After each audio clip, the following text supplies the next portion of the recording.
Bonjour, bonjour, mes chers frères et sœurs, et bienvenue à notre troisième numéro concernant cette thématique où nous sommes en train d'étudier en cette saison le silence stratégique. N'oubliez pas que cette saison, nous parlons de fermer la porte, mais pour cette semaine, nous abordons le silence stratégique. Alléluia! Ce matin, on va parler dans ce numéro du silence et la gestion de l'impact. Prie avec nous, Père, nous te bénissons. Oh Jésus, oh Jésus, Koshikaramakere Masia. Oh Roboshikere Amadadabashikere de Boshia. Komakarabashike. Que ton nom soit élevé ce matin. Glorifie ton nom, Père. Glorifie ton nom. Oh, sois béni, Dieu de gloire. Merci pour quelqu'un que tu es en train de bénir maintenant. Alléluia. Merci pour quelqu'un au son de ma voix que tu es en train de toucher là maintenant. Merci pour une guérison spontanée qui est en train de se produire maintenant au son de ma voix. Je déclare et je décrète maintenant au son de ma voix pendant que tu m'écoutes là où tu es, que l'ange de l'Éternel responsable de la guérison divine, la parole déclare que les anges sont des serviteurs qui exercent en ma faveur un ministère. Maintenant que les anges prennent le son de ma voix qui relâche, la parole dit que les anges sont puissants en force pour exécuter ta parole. Ta parole veut que ton peuple soit guéri. Maintenant, je relâche sur la vie de quelqu'un maintenant, que l'onction du Saint-Esprit opère maintenant. Sois touché maintenant là où tu es. Car la machi rebosoto roboshaka. Ora machi rebosoto. Je vois des corps qui sont en train de se débarrasser de l'impureté des maladies maintenant. Oh, merci Seigneur. Je vois maintenant des maladies qui te relâchent maintenant. Relâche la vie de cette dame. Maintenant au nom de Jésus. Oh, madame, tu es libérée maintenant. Tu es libérée maintenant. Saisis ta guérison maintenant. Il y a maintenant une onction de guérison qui est relâchée en cet instant. Alléluia. Cette onction est relâchée. Reçois maintenant. Reçois maintenant. Je décrète et déclare sans délai, parce que les anges sont en train, par la force de cet esprit, d'opérer en cet instant en ta faveur. Oh, relâche. Sois libéré. Sois guéri maintenant.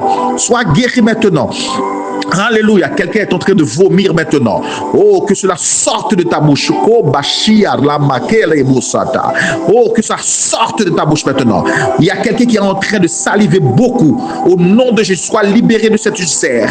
Sois libéré de ce microbe H. pylori. Libéré. Tu es en train de saliver beaucoup maintenant. Tu es en train d'être libéré. N'aie pas peur. Reçois maintenant cette libération. Reçois maintenant. Waouh, il y a l'onction qui se manifeste maintenant. Vis ta grâce, vis ta libération, vis ton miracle en cet instant et sans délai, dans le nom suprême de Jésus. Waouh.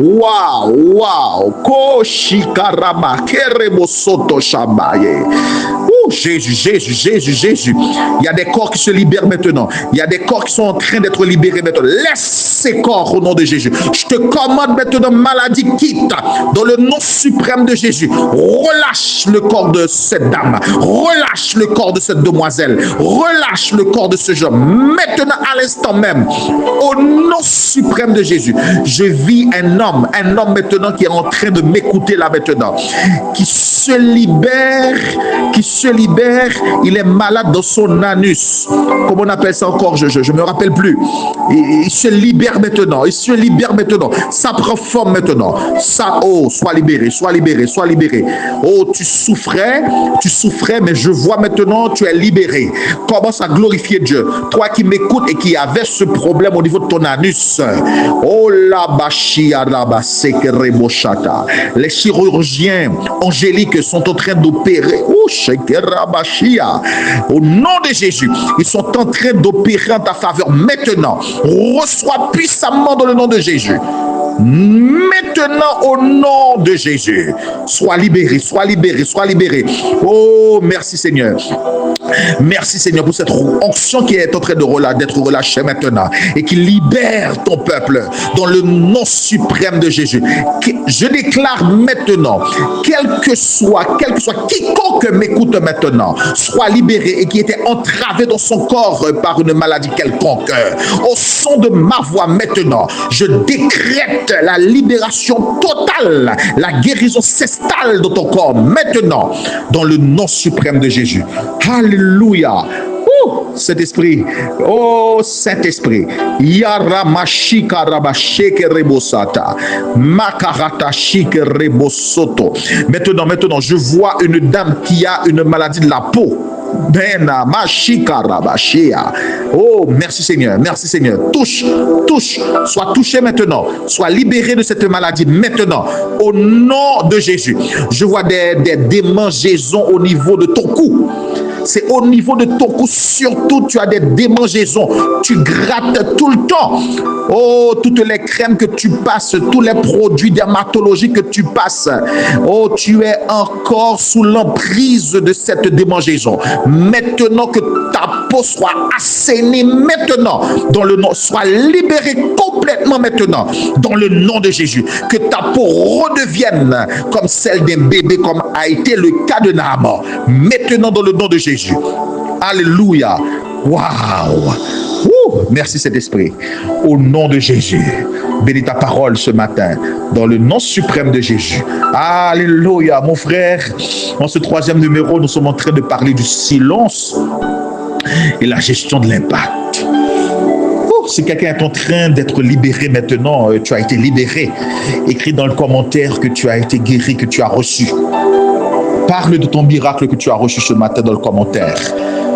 Alléluia. Ne manque pas de le faire pour que quelqu'un d'autre puisse être édifié. Ça va servir de témoignage et ça va renforcer la foi de quelqu'un d'autre. Alléluia. Alors la Bible dit dans Psaume 35, je vous parle de la gestion de l'impact. Tu sais mon frère que le Saint-Esprit veut que tu impactes ta génération. Le Saint-Esprit veut que tu influences. C'est la pensée originelle de Dieu pour toi-même. Dans Genèse chapitre 1er verset 26, la Bible dit, tu as été créé pour impacter. Tu as été créé pour influencer. Tu as été créé pour dominer. Mais généralement, nous parlons trop. On ne peut pas voir ton impact. On ne peut pas apprécier la gloire de Dieu de ta vie. Tu parles trop. Tu parles trop. Les grands ne parlent pas beaucoup. Les intelligents ne parlent beaucoup. Les influenceurs ne parlent pas beaucoup. Les leaders ne parlent pas beaucoup. Dieu t'appelle à être un leader. Oh, Jésus fait grâce à tes enfants maintenant. Dieu t'appelle à transformer ton environnement. Il y a quelqu'un qui mise sur toi. Il y a un environnement, il y a un quartier, il y a un petit monde qui mise sur toi. Ton leadership doit s'élargir. Tu dois faire de l'impact. Dans Psaume 37, verset 5, la Bible fait cette injonction. Garde le silence devant l'Éternel et espère en lui. Le silence est présenté, quand tu lis les Écritures de façon générale, comme un outil stratégique. Non seulement qui permet, comme on avait vu dans notre premier numéro, qui permet non seulement de protéger l'idée que tu as reçue. Alléluia. Oh Jésus. Et qui permet également non seulement de protéger l'idée novatrice, l'idée, la révélation, le miracle, cette idée qui va transformer ton monde, qui va transformer ta vie. Non seulement quand tu fais silence comme cette femme enceinte qui porte un bébé, il n'y a que les intimes qui connaissent le secret. Comme la terre qui porte son grain, il n'y a que la profondeur du sol qui connaît le secret. Toi-même, le silence est stratégique parce qu'il permet de préserver cette semence que tu reçois de Dieu. On avait vu dans notre deuxième numéro que le silence est stratégique parce que le silence permet de vivre le miracle de Dieu de la situation de crise. On avait vu hier que dans notre deuxième numéro que le silence, c'est non seulement c'est un bouclier comme on avait vu avant, mais le silence, c'est un déclencheur de miracles. En situation de crise, c'est une forme de prière, c'est la prière la plus profonde qui soit. Oh Jésus, le silence. Mais aussi ce matin, c'est encore un outil stratégique qui te permet de gérer ton impact. Parce que tu es un leader, tu es appelé à influencer, tu es appelé à désamorcer les conflits. Tu es appelé à laisser faire place en toi qui a l'esprit supérieur à une action. Non seulement tu as un esprit supérieur, mais Dieu s'attend de toi à des actions supérieures. Donc tu dois avoir un impact relationnel. Tu dois avoir un impact social. Donc le silence stratégique, c'est cet outil aussi qui permet de contrôler son image. Tu as une image à projeter. Tu dois te calmer. Tu te remues trop. Un leader ne bouge pas trop. Un leader est confiant. Un leader se calme. Un leader cultive le silence. Pourquoi tu as besoin de gérer ton impact par le silence? Parce que le silence t'aidera à éviter les paroles impulsives qui nuiront à ta crédibilité et à autrui. Tu as besoin du silence. Le silence, c'est un outil de gestion d'impact ou de ton image. Salomon souligne dans Proverbe chapitre 17, verset 28, que l'insensé passe pour un sage quand il se tait. Oh, quand il se tait, pourquoi tu parles trop? Pourquoi tu te remues trop pendant que tu as une image à projeter? Tu bouges trop. Le fou, l'insensé passe pour un sage lorsqu'il se tait. Tu sais, mon frère, quand tu apprends à garder le silence, tu projettes une image de toi. Tu gères ton impact et ça permet même de masquer ton ignorance temporaire et de projeter une image d'intelligence et de retenue. Ouh! Alléluia. Et dans Proverbe chapitre 21, verset 23, Salomon affirme que celui qui surveille sa langue protège son âme des angoisses. Mon Dieu, voilà une autre clé du silence de la gestion de l'impact. Dites avec moi, gestion de l'impact. Le silence, c'est une clé fondamentale. Quand ton âme est dans l'angoisse, apprends à faire silence. Salomon dit, ça te protège des angoisses. Te sens-tu à chaque fois angoissé, tourmenté, mouvementé? La clé ce matin, le silence. Le silence. Quand tu te sens mouvementé, angoissé, tourmenté, oh, le Saint-Esprit nous dit, calme. Ça permet de gérer l'impact négatif des paroles irréfléchies que tu aurais prononcées et qui impacterait négativement ta propre vie et tes projets. Alors fais attention. Quand tu parles trop, tu peux infecter ta vie, tu peux infecter tes projets parce que tu es dans une situation d'angoisse, de crise, de tourment. Tu as besoin pour protéger tes projets, tu as besoin pour protéger ta vie, de faire silence. Alléluia. Dans les situations de crise, mon frère, le silence, c'est un levier stratégique c'est un outil spirituel qui n'est pas une passivité. Notez, c'est pas une passivité. Quand tu fais silence, c'est une action que tu poses. C'est une gestion délibérée de l'issue d'un événement. Tu prends le contrôle de l'issue de l'événement. Et c'est pour cela que Moïse a dit au peuple dans Exode 14, verset 14, il a dit: l'Éternel combattra pour vous et vous gardez le silence. Ici, le silence, c'est une condition pour laisser Dieu agir afin de maximiser l'impact de son intervention dans ta vie. Tu bouges trop, tu te bouscules trop. Tu ne permets pas dans le silence l'intervention maximale de Dieu en ta faveur. Je prie que quelqu'un reçoive ce que je suis en train de dire là ce matin. Que par ton silence, je prie maintenant que mon Dieu intervienne de façon maximale dans ta situation. Maintenant, dans le nom suprême de Jésus. C'est important, tu sais quoi?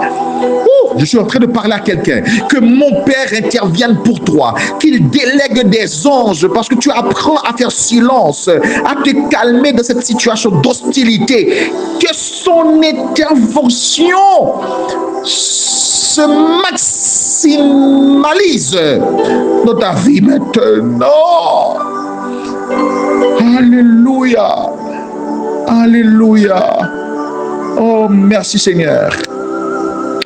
Alléluia.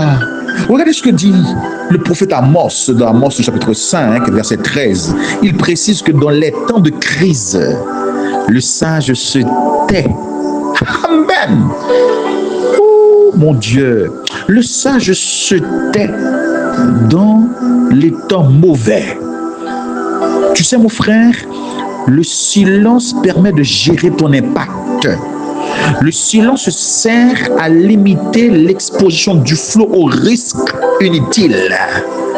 Tu gaspilles le flot, tu gaspilles le déversement parce que tu as refusé de fermer la porte derrière toi. Et tu exposes le flot aux risques inutiles.